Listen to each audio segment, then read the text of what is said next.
Bharuch civil હોસ્પિટલમાં contract કર્મીઓએ બીજા દિવસે પણ તેઓની પડતર માંગણીઓના મુદ્દે હડતાલ ચાલુ રાખતા દર્દીઓને હાલાકીનો સામનો કરવો પડી રહ્યો છે।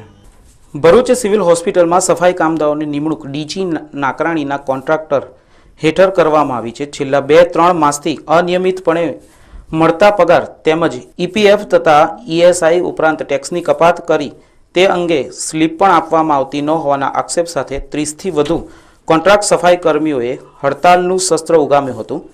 સફાઈ કર્મીઓએ હડતાલ બીજા દિવસે પણ ચાલુ રાખી તેઓની માંગણી ન સંતોષાય ત્યાં સુધી તે ચાલુ રાખવાની ચીમકી પણ ઉચ્ચારી છે।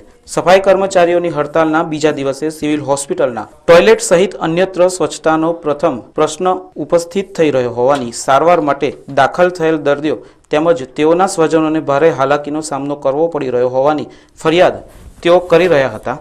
જ્યારે ભરવાનું પાણી નહીં ઉઠું તો પછી દુનિયા શું કરે, પોયડા બધા કચરું ને પચરો ને લાગીને બધું ઓહી જારું, કેટલી પાણી તકલીફ પડે, પાણી પીવાની તકલીફ પડે, પાણી રાત પાણી લેવાની તકલીફ પડે, પાણીમાં હું વેરાય નામે નહીં, પાણી બહુ ગંદકી, મચ્છર, લોકો હું હુવે તલે પાઠ કરે, લોકો હું સાફ સફાઈ કરવા આવે છે?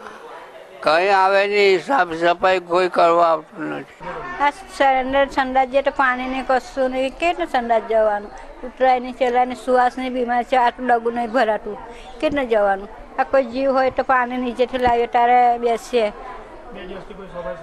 શહેરે કોઈ કે હડતાલ પર ઉતરેલા છે બધા, તો કોઈ આવતું નથી કે પગાર નથી આપતા। તો 2 દિવસથી એટલી ગંદકી વોર્ડમાં ફેલાઈ ગઈ છે તો જે બીમાર માણસો આજે તો એ બીમાર થઈ ઘરે રહ્યા છે અને અમે 15 દિવસે હોસ્પિટલમાં પડેલા છે, ગંદકી લઈને મગજ ફાટી ગયા છે।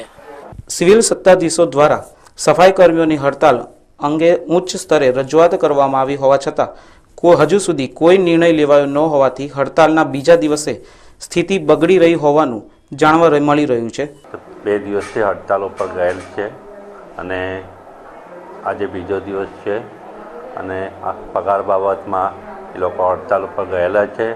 અત્રેથી કોન્ટ્રાક્ટરને 4 દિવસ પહેલાં ચેક આપી દેવામાં આવેલ છે અને કોન્ટ્રાક્ટરને ગઈકાલે બોલાવીને આ અંગે પર ચર્ચા કરવામાં વાત થયેલી છે। આજે કોન્ટ્રાક્ટર આવવાના છે અને આ પરિસ્થિતિ વારંવાર ઊભી ન થાય તે અંગે પણ જરૂરી પગલાં લેવા માટે તેમને જાણ કરવામાં આવશે અને હાલમાં દવાખાનામાં જે કાયમી 32 કર્મચારી છે ચોથા વર્ગના, તેમાંથી કામ લેવામાં આવે છે અને હોસ્પિટલમાં કોઈ એવી મેજર અસુવિધા થયેલ નથી। સફાઈ કર્મીઓનું હડતાલ અંગે સમાધાન કરી વલણ દાખવી તે સમાપ્ત થાય તે માટેની કાર્યવાહી કરવામાં વિલંબ ન કરવામાં આવે તે જરૂરી છે।